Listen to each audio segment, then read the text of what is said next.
আল্লাহর পক্ষে কিয়ামতের দিন আমরা সাক্ষী হিসাবে দাঁড়াবো।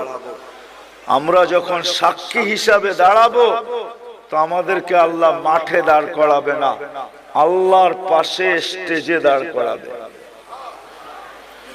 কিন্তু সত্য তো এটা, হিসাব কিতাব তো হবে, ঠিক না? কি হবে না? হ্যাঁ, তা আমাদের নবীজি জিজ্ঞাসা করবে, আল্লাহ হিসাব কিতাব কিভাবে নিবেন?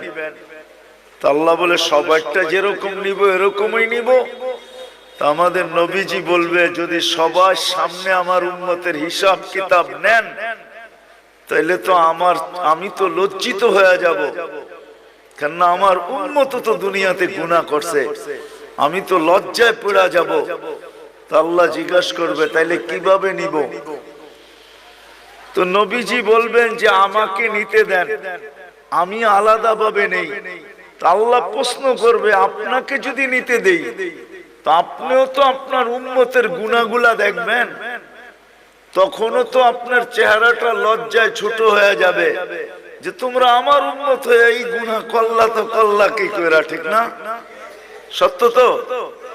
আল্লাহ জবাব দিবে, বন্ধু ওয়াদা, আপনার চেহারা আমি লজ্জিত করব না, বিদায় আপনার উম্মতের হিসাব কিতাব নিব আমি বটে, কারো সামনে না, আপনার সামনেও না, আমি পর্দার ভিতরে নিয়ে নিব, আপনাকেও জানতে দিব না, কাউকে জানতে দিব না।